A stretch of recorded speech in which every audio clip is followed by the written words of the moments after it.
প্রিয় শিক্ষার্থীরা, আমরা আজকে নতুন একটি অধ্যায় নিয়ে আলোচনা করব। সেই অধ্যায়ে তোমাদের সবাইকে স্বাগত। আজকে ক্লাসে আছে আমি মাসুদুল রশিদ, প্রবাসী ইতিহাস, ইসলামপুর ভাষা ডিগ্রি কলেজ।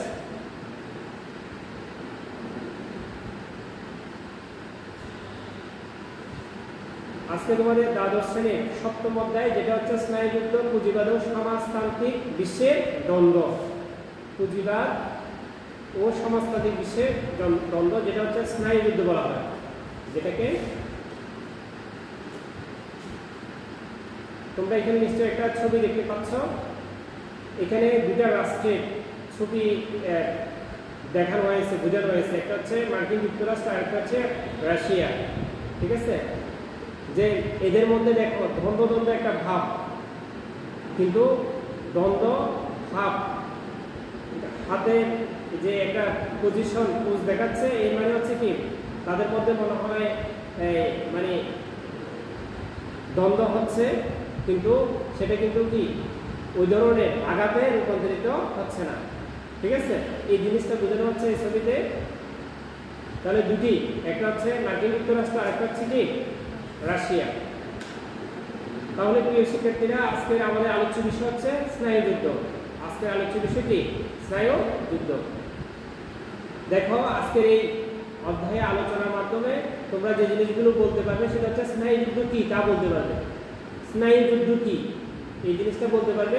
স্নায়ুযুদ্ধ উদ্ভবের পটভূমি ব্যাখ্যা করতে পারবে। স্নায়ুযুদ্ধ উদ্ভবের কারণগুলো বর্ণনা করতে পারবে আজকে এই ক্লাস থেকে।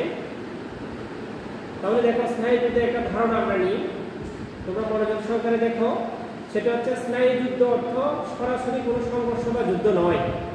নিশ্চয় প্রথমে একটা ছবি আমি দেখিয়েছিলাম তোমাদেরকে, মার্কিন যুক্তরাষ্ট্র এবং রাশিয়ার মধ্যে। সেখানে দেখো, স্নায়ুযুদ্ধ অর্থ হচ্ছে সরাসরি কোনো সংঘর্ষ বা যুদ্ধ নয়, সরাসরি না। সাধারণত যুদ্ধ বলতে বোঝায় পরস্পরের সাথে সংঘর্ষকে। আর স্নায়ুযুদ্ধ বা কোল্ড ওয়ার বলতে প্রকৃতপক্ষে এমন এক যুদ্ধের প্রস্তুতিকে বোঝায়, তা হলো না যুদ্ধ না শান্তি। অর্থাৎ এমন একটা অবস্থাকে বোঝায় না যুদ্ধ নাকি শান্তি। স্নায়ুযুদ্ধ সম্পর্কে টয়নবি বলেছেন, সোভিয়েত ইউনিয়ন ও মার্কিন যুক্তরাষ্ট্র সমগ্র পৃথিবীকে দুটি গোলার্ধে বা যুদ্ধ শিবিরে বিভক্ত করেছেন এবং বস্তুত দুই গোলার্ধের অন্তর্ভুক্ত রাষ্ট্রগুলোকে তাদের সহকারী অথবা আশ্রিত রাষ্ট্রে পরিণত করেছে।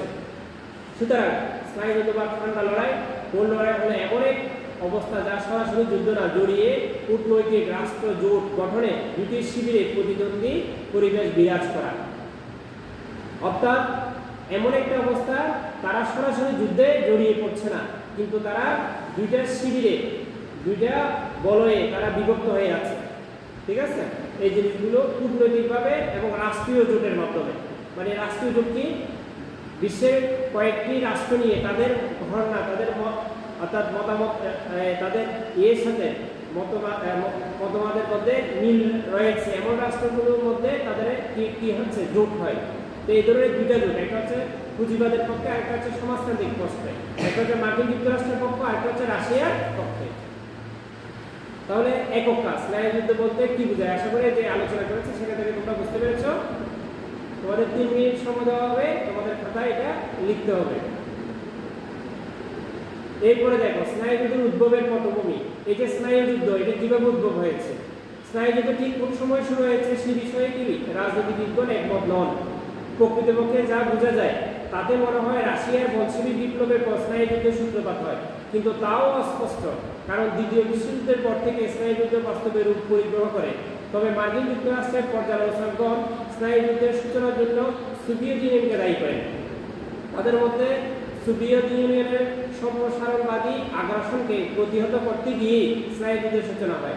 আবার কারো মতে 1946 খ্রিস্টাব্দে পুলটন চার্চিলের বক্তব্য থেকে স্নায়ুযুদ্ধ শুরু হয়।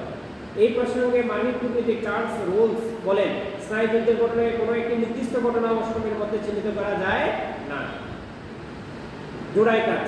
তুমি কি মনে করো পুলটন চার্চিলের বক্তব্যের মধ্যে স্নায়ুযুদ্ধের উদ্ভব ঘটেছিল? ব্যাখ্যা করো। সময় হবে 3 মিনিট।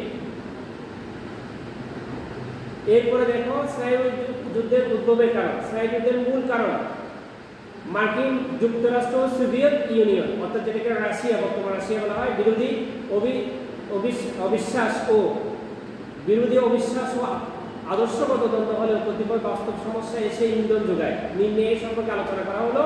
এখানে যে উদ্ভব আমরা দেখতে পাই সেটা হচ্ছে ইরান নিয়ে মত পার্থক্য। অন্যতম কি ইরান নিয়ে, যেমন দ্বিতীয় বিশ্বযুদ্ধের সময় ইরানের তৈরি সম্পদ যাতে অক্ষশক্তি হস্তগত করতে না পারে এবং জার্মানি যাতে ভারতবর্ষের দিকে অগ্রসর হতে না পারে, সেজন্য 1941 খ্রিস্টাব্দে সোভিয়েত ও ব্রিটেন ইরানে সৈন্য মোতায়েন করে। কিন্তু যুদ্ধ শেষে সৈন্য সরিয়ে না নিলে দুই দেশের মধ্যে কি হয়, মনোমালিন্য হয়। এরপরে দেখো গ্রিসের 2 নম্বরের মধ্যে বলতে পারি আমরা গ্রিসের অভ্যন্তরীণ রাজনৈতিক সংকট। তারপর রয়েছে তুরস্ক বিদ্রোহ 1945 থেকে 1947 খ্রিস্টাব্দের সময়কালে তুরস্কের ঘটনাবলী মার্কিন যুক্তরাষ্ট্রের সাথে সোভিয়েত ইউনিয়নের সম্পর্ক ফাটল ধরে। তারপর চার্চিলের বক্তব্য। তারপর আছে তোমার ইয়াল্টা চুক্তি সংক্রান্ত বিরোধ। তারপর রাশিয়ার সামরিক শক্তি বৃদ্ধি, পুঁজিবাদ ও সমাজতন্ত্রের মধ্যে কি দ্বন্দ্ব। তাহলে দলগত কাজ, সেটা হচ্ছে স্নায়ুযুদ্ধের কারণগুলো একটি তালিকা তৈরি করো। স্নায়ুযুদ্ধ যে আমরা কিছুক্ষণ আগে পড়েছিলাম, যে স্নায়ুযুদ্ধ কয়টা কারণ আমরা পড়েছিলাম, সেটা হচ্ছে 7টা কারণ পড়েছিলাম, ঠিক আছে। এরপরে এটা সময় হবে 4 মিনিট। তারপর দেখো মূল্যায়ন। মূল্যায়ন শব্দের অর্থ কি? মূল্যায়ন দেখি তোমরা কেউ বলতে পারবা মূল্যায়ন অর্থ কি? স্নায়ুযুদ্ধ। স্নায়ুযুদ্ধ বলতে বোঝায় কোনটি? না যুদ্ধ না শান্তি। এরপরে স্নায়ুযুদ্ধের পটভূমি হলো বলশেভিক বিপ্লব, দ্বিতীয় বিশ্বযুদ্ধ, প্রথম বিশ্বযুদ্ধ। কোন নিচের কোনটি? সারসংক্ষেপ। তাহলে আজকে ক্লাসে আশা করি তোমরা এই জিনিসগুলো বুঝতে পেরেছো। সেটা হচ্ছে স্নায়ুযুদ্ধ, স্নায়ুযুদ্ধের উদ্ভব, স্নায়ুযুদ্ধের কারণ। তাহলে আজকে ক্লাস থেকে তোমাদের বাড়ির একটা কাজ, সেটা হচ্ছে ফুলটনের চার্চিলের বক্তব্যের মধ্যে স্নায়ুযুদ্ধের উদ্ভব কি হয়েছিল ব্যাখ্যা করো। তোমরা এই বিষয়টি আরো বিস্তারিত এবং ব্যাপক আকারে জানার জন্য তোমাদের ইতিহাস দ্বিতীয় পত্রের অধ্যাপক গোলাম মোস্তফা, ইতিহাস দ্বিতীয় পত্রের আব্দুল্লাহ আল মামুন নামে এই যে বইটি রয়েছে, সেটা তোমরা যদি আরো পড়ো এবং তাহলে আরো বিস্তারিত জানতে পারবে। তোমাদের সবাইকে মনোযোগ সহকারে ক্লাস শোনার জন্য ধন্যবাদ।